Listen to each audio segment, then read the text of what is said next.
about change and healing. So, this podcast will deliver sessions that delve into breaking free from limiting beliefs, negative narratives, and develops tools and guidance for you to overcome any challenges by offering insights of inspiration, guidance from mentors, coaches, authors, teachers, specialists, and experts. They all have stories to share, and there'll be moments where that'll open your eyes. It'll allow you to hear, to resonate. It'll touch your heart on many levels. So, hopefully, as intended, it will bring you the freedom to change and healing and guidance. So, today's special guest is a lovely, lovely lady I met when she did the TEDx talk in my hometown of Swansea. Her name is Jemma Joel. Welcome, welcome, Jemma. How are you? Oh, thank you, Debbie. It's so good to be here and also just to see your face again. It's already making me happy, so I'm excited for our chat. I'm so glad you said that. That's amazing.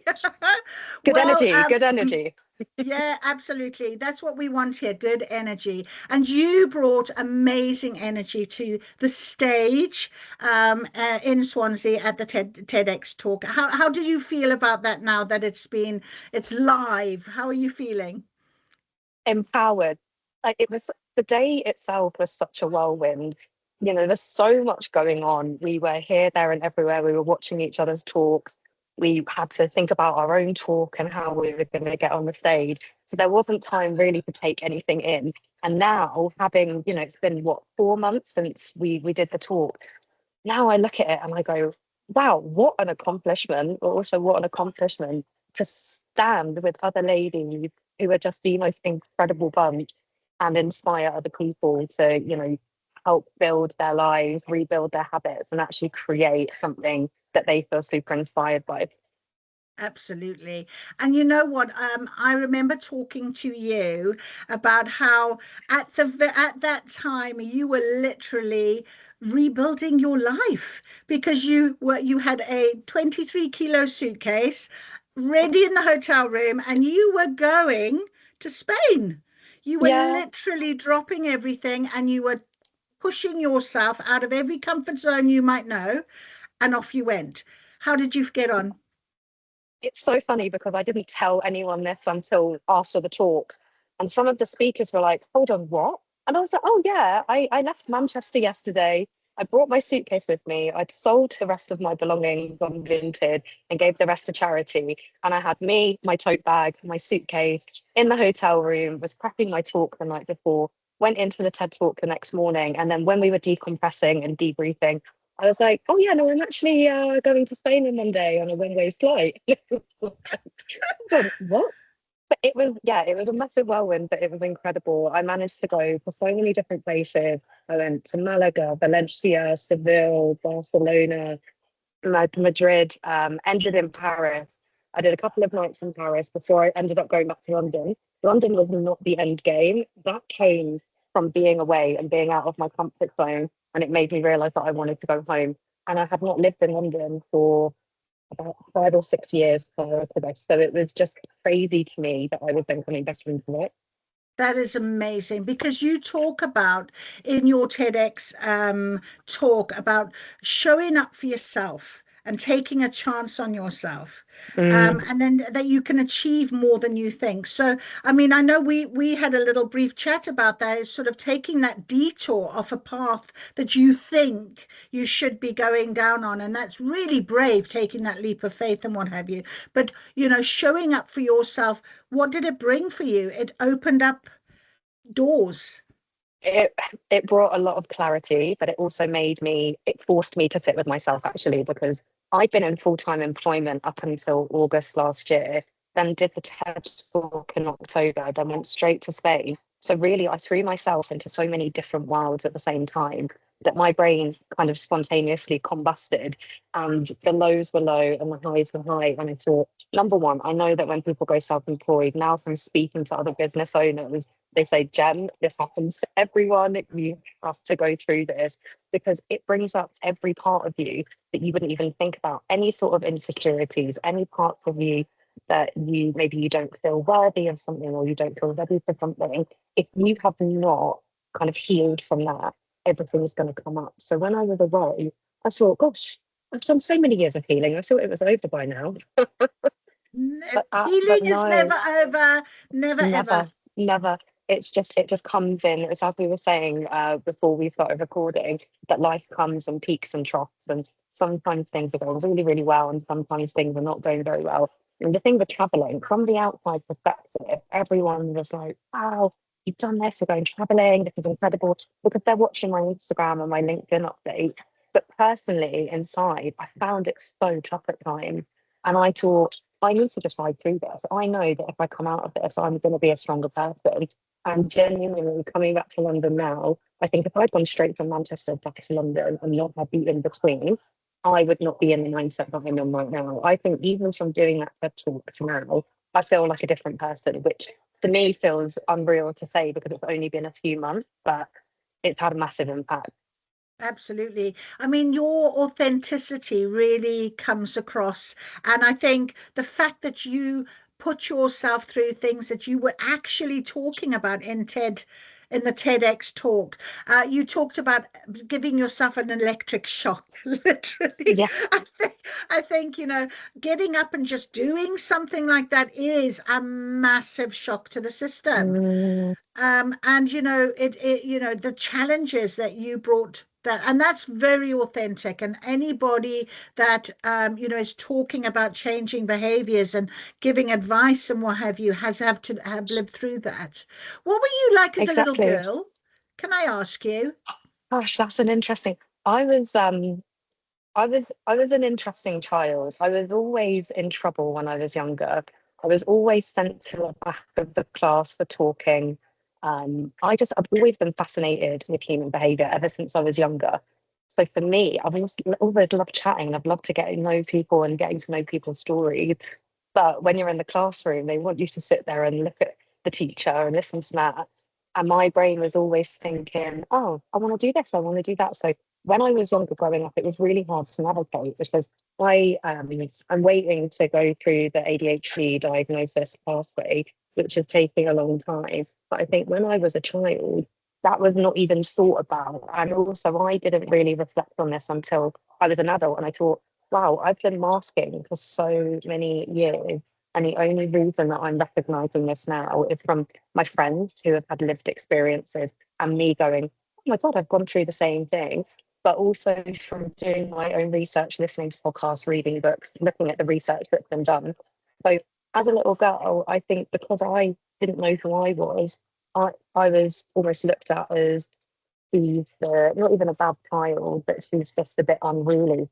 And as I started to get a bit older and started then understanding myself more, that's why I then went on to uni to do a degree in psychology, because I thought, well, what better way to get to know myself than to actually sit and do the research and get to know every single part of human behavior and mindset that can be known. And that's what's led me to where I am today. Slightly still unruly, but in a good way. Yeah, nothing wrong with that. To me, those are people that own themselves, own their skin. It's Mm. fine, And being unruly often, is inspiring for a lot of people that are just too afraid to take that leap of faith. Yeah, yeah. And that's it. That's one thing I will say since I was a child. I've always gone for what I've wanted. I don't think there's ever been a time that I've gone, oh, what if someone says, why are you doing that? I've kind of shut out the background noise and thought, I want to do this, so I'm going to do it. So I have pivoted a lot throughout the years because it's like my granddad, for example, he had taken me to Irish dancing lessons, he'd taken me to tap, he'd taken me to ballet. I tried everything when I was a kid because I said, I need to figure out what I like and what I don't like. A lot of people don't do that at all. So then they get to their 20s or 30s and they kind of have like this crisis where they go, what am I doing with my life? I don't know who I am. Whereas I've always been invested in knowing who I am and going through my life and figuring out those different parts of who I am. That's amazing. Fantastic. We have talked about this, but sort of the tools of how, when you're talking to people, your clients, for example, Mm, you're giving advice and guidance. A lot of people do say, how do I do that? How do I change something that, mm. is not working? So we talked a little bit about journaling, for example. We Um, love journaling. yeah, yeah, we do love the journaling. So give us some examples of that for people that actually often sit and go, well, how do I move? How do I change? Mm. Well, if we're thinking about journaling as a specific habit, you have to think about what is realistic for you. Some people, the reason they struggle and they have a barrier to sitting down and writing is because they think they have to start writing 3, 4, 5 page essays on how they feel and what's going on. I think, take the pressure off and sit down. First of all, get yourself a nice notebook, because I think if you have a nice journal or a nice notebook, you look at it. I'm an aesthetic person. So if I look at it, I get really excited to write in it. Get that first and foremost, then sit down, maybe have a little structure if that helps. So, for example, I will always start mine with today I am feeling, and then maybe 3 or 4 emotions that I've been feeling. So, today I've been angry, today I've been feeling sad, and that. So, it gives me a basis for how I've been feeling. And then I'll say, today I'm grateful for. So, I will always do my 3 gratitudes for the day, and that's a baseline habit. So, my 3 daily gratitudes: I'm grateful for getting out for some fresh air. I'm grateful for speaking to a friend about how I'm feeling. I'm grateful for having a balanced meal. And that is just that. If I don't want to write anything after that, I won't. But then it usually inspires something. And I go, oh, when I spoke to my friend today, it reminded me that actually I'm not that happy in my career at the moment, or I'm not that happy in my relationship. And then you naturally start to build from there. So I think having that basis has really helped me in having that structure. But generally, if someone wants to sit down, you could just sit down and whatever is popping into your head, write it down. I'm also a big fan of spider diagrams. So sometimes I'll say, what's been on my mind today? And then it could be 5 or 6 things. I'll go, what am I eating? What am I drinking? What am I doing this? And then I go, wow, there's actually so much going on in my brain. No wonder I'm overwhelmed. Wow, that's lovely. But that just makes me the idea of living in your now. That's what journaling does for me, because I was Mm, always somebody that would go 100 miles an hour. I always had to have control. I mean, my one job was I literally lived 3 months ahead all the time, because I yeah, was marketing something 3 months, and my life just whizzed past without me even actually smelling the just roses. not even being in the present moment. I think that's what a lot of people struggle with. We're either caught up on the past or we're caught up on the future, that we're not just sitting here and thinking about, that's a really nice cup of tea I'm having right now. That Yeah, kind of thing.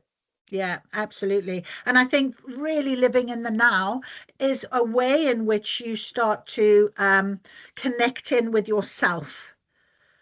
Mm, As you've said, right from a young age, you've always been very aware of what it is that you want. But a lot of people do lose that, mm, and I think that is something to when we think of living in the now as bringing ourselves back of how are we feeling? How are you feeling today to yourself, and really exactly. owning that and that type of thing. So you talk about core habits that you focus on. Tell us a little Mhm. bit about that as well, as a bit of a step-by-step guide as well. So, what I will say first and foremost about habits is that there's so much noise on social media that people would rather spend hundreds of pounds on supplements or programs or things that are distracting them from their core habits. Their core habits being diet, exercise, sleep, stress levels, and mindset. Because the basics do work. They're not always sexy and they don't need to be, but they work. If you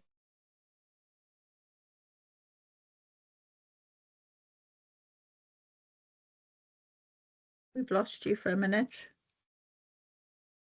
We have lost you. Is it me or you?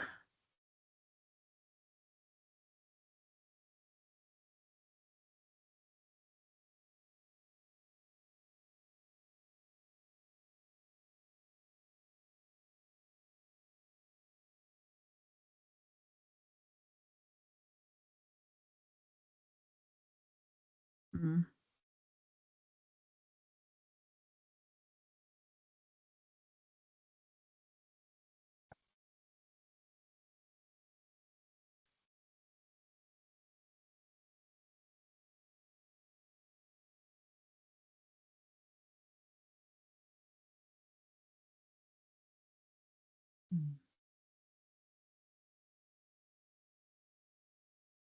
She'll come back in now. There she is. Are you there? Debbie, I'm so sorry. I was chatting away and then I looked and I was like, are you frozen or is it the internet? So I've just left and joined again. Yeah. If you record, I'll just start from the core habits bit again so it's easier for you to edit. So I think it was Yes, fine absolutely. up until you asking the question. Yes, okay, absolutely. So if you can tell us what about the core habits that you focus on. So when we're thinking about our habits in general, people do not focus on their core habits. They do not focus on the basics because the basics are not always sexy. And that is just how it is. A lot of people would rather pay hundreds of pounds for a program or a supplement without looking inwards and looking at what their habits are like. What's your diet like? How much caffeine are you having per day? Are you hydrated throughout the day? Are you eating balanced meals regularly? These kind of things, if you start to pay attention to it, again, there's such a big connection with the gut and the brain. So when we focus on that and we're thinking actually what we're eating and what we're drinking is having an impact on how we feel, which is then having an impact on on our exercise levels, because then we've got more energy. So then exercise. Are you sedentary? Are you sitting in front of a laptop all day? Are you moving your body? Are you doing this because all of this feeds in and it's like a domino effect? Because when you're eating well, you're moving your body, your sleep tends to be better. A lot of people are not getting the recommended average of 79 hours sleep per night, which is understandable because I think we live in a really difficult society nowadays, and it's hard for people to switch off. You know, people might be going home late and waking up early and not always getting that. But sleep for me is a foundation habit. I think if you're not having enough sleep, if you're not having a good amount of sleep, a good quality, that is going to then have an impact on the things that you're eating, the way that you're moving your body, and ultimately it's going to impact your stress levels too. So then when you're thinking about stress, how are you feeling throughout the day? When you're breathing, are you breathing through your neck and your shoulders, or are you breathing through your diaphragm? Because a lot of us are constantly like short, sharp breaths. We're holding our breath when we're stressed. Yeah. But then doing deep breathing, I'm a big advocate for deep breathing. Even doing a couple of deep breaths makes a massive difference if you're having a stressful day at work or someone's annoyed you, or you need to just, decompress. It really, really helps. Yeah, absolutely. I mean, mind, body, soul is all connected. It's like the three pillars, isn't it? And I'm a firm believer that moving your body moves your emotions. So Yes, there's lots of ways in which you can do that with qigong or with Pilates and yoga and that type of thing. It is that emotional feel, that factor, because when we feel good, we behave well. We exactly. everything works, doesn't it? And then it's funny because then when we start behaving differently, that also impacts our mindset. So it is the mind body connection. And it's really, really hard. I think it's really easy for me to sit here and go, oh, eat well and sleep better and manage your stress levels. It's not, we don't always have them in synchrony. They don't always work together. Sometimes we could be 100% on one habit and 50% on the other. But it's really about adapting to your circumstances and directing it towards your current situation and your environment and what you can do that's realistic for you. Absolutely. So what is your take on rituals and routines then? Rituals and routines. I personally like having a routine because it keeps me in check, even if it's as small as my morning routine. My morning routine, when I wake up in the morning, the first thing I do, I take a few deep breaths. That is my non negotiable because it just starts me off on a bit of a calm note. Then I will hydrate. I always keep a bottle of water by my bed. That's one thing that a lot of people forget. And then they caffeinate. They have a strong coffee. They're not even hydrated. Your cortisol levels are already high when you wake up. So they're spiking them again. So I'll try and just have some water when I wake up, go downstairs, and then eventually I'll have a matcha, sit there, and I'll just sit for about half an hour before I do anything. I try not to use my phone in the morning because I find that as soon as I start clicking on WhatsApp, clicking on Instagram, my brain is going, oh, this. And all of these micro stressors eventually lead to a big amount of stress. Everyone's got a different threshold. Someone could have two or three micro stressors. By micro stressor, I mean, if you look at an email and you see that something has to be responded to, then you go, oh, I need to get that done. And your brain will keep replaying it until you do it. So I try to minimize anything that's super stressful for the first half an hour to an hour of my morning so I can just start it off on a good note. and then I will, get myself ready for the day. Then it's time to sit down. I normally try and go out for a walk in the morning, but if I don't get a chance, then I'll wait until the afternoon. But yeah, that's kind of how I'd start my morning and my afternoon, and then it's deep dive on the laptop, doing meetings and things like that. The positive of not working full time and working for myself now is that I am not glued to a laptop 8 hours a day. However, there are days that require more of my attention. So I could have one day where I may be doing 2 or 3 hours, and there could be one day where I'm doing about 10 hours. So it really varies, and I have to vary my routine based on that. But the core habits will always remain the same. Yeah, absolutely. It's about being flexible. You talk about then choice, consistency, and self-reflection.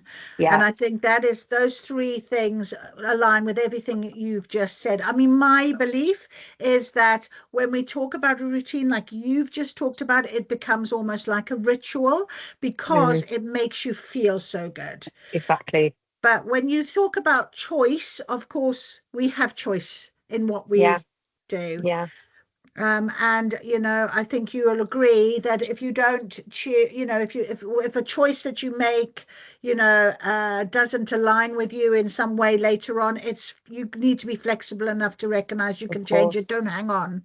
Yeah, but the problem is a lot of people are not aware of the impact that their choices are having on them, which is why when I'm doing my work, when I'm mentoring, when I'm sitting down, and I would say one of my special skills, and I've had this since I was kid, is just being able to have a conversation with someone, and I can almost see the kind of things that they're going to come to me with. But then it's the guided discovery of going, okay, I'm not going to tell you this. I'm just going to ask you certain questions. I'm going to build the conversation so that you can come to that conclusion yourself. And that's naturally what happens, whether that's in one session or it's in six.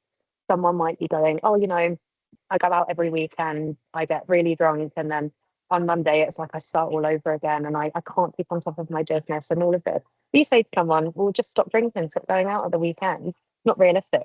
But then that person then needs to come to the realization of, okay, maybe I'll just go out one day of the weekend, or maybe I'll alternate some of my alcohol drinks with non-alcoholic alternatives and have more water and stuff. So you're just gradually helping people to see that their choices are not necessarily benefiting them. But the more we go in as the people that we're telling them what to do, that is not good for behaviour change, because you can tell someone to change something again and again and again. If someone's not ready or someone doesn't understand it themselves, you never speak to a book with. Oh, absolutely. If someone's not ready to hear, they're not going to hear. And that Exactly, is why that is why it's really important to just recognize if the one person does hear as you're doing something to share knowledge or help or whatever it might be that you're coming from, whichever platform, then that's a good thing, isn't it? It is a really for good sure. thing. Yeah. Mm, Self-reflection. yeah, What is your meaning of self-reflection? it's taking the time to sit with yourself, to understand what is going on in that little mind of yours. Because the thing is, there are some people that don't have that internal chatter and they can go about their day to day. But for the most part, a lot of people, all my clients who come to me, they have a massive problem with overthinking. They think and they think and they think and they don't do anything about it. So therefore, these thoughts are just sitting there ruminating. They're getting bigger. They're creating anxiety and that kind of thing. So when I say self-reflection, it's just taking the time to understand who you are, because that's the basis of everything, isn't it? You think that because we live in this body, we live in this vessel, that we know who we are. We don't. Because not a lot of people want to sit and take the time to get to know themselves, because it's really, really hard. It's really hard. There will be things that come up that are uncomfortable. There will be things, well, a lot of uncomfort. There'll be a lot of things that come up and people go, I don't want to deal with this, so I'm just going to Yeah. distract myself. It was about, like, the study that I spoke about in the TED talk, where they had the participants and they said, either do the electric shock or sit with your thoughts. And people picked the electric shock for the most part because they're so. And it wasn't even just because they didn't want to sit with their thoughts. It was just, it could have been out of boredom. It could have been out of wanting something to do rather than sitting there twiddling their thumbs, because then you're forced to actually sit with how you're feeling and what you're thinking. Yeah, yeah, yeah. So really important. We all make choices, don't we? Yes. Yeah. But in the end, choices make us. You said it. Correct. Correct. And I love that. I really do. I think that is absolutely right. And, to make the choice that sits with you at the time that you are feeling it, like you did, you made the choice to disappear to Spain, pack up and go, because that choice is making you now. It's giving you Mm, another opportunity. So I think a great way to finish this interview, Gemma, is just let's advocate for the electric shock method. yeah, I'm not going to sit with my shorts today. I'd rather just have an electric shock. Thank you and goodbye. I do like that. I really do. But it was so lovely to talk to you. Thank you so much for your time. I really, really appreciate it. Good luck. Likewise, Debbie. Good luck with everything now that you're back in London, back home where your heart is. We always say that to me. Mhm. So, I hope that I wish you all the best. I really do. And your TEDx talk, I know, will really resonate with a lot of people and hit the right ears when they're ready to Yeah. hear. All right, my Oh, love. thank you so Take much, care. Debbie. It's been an absolute pleasure. Thank you. Thank you. Bye bye. Bye.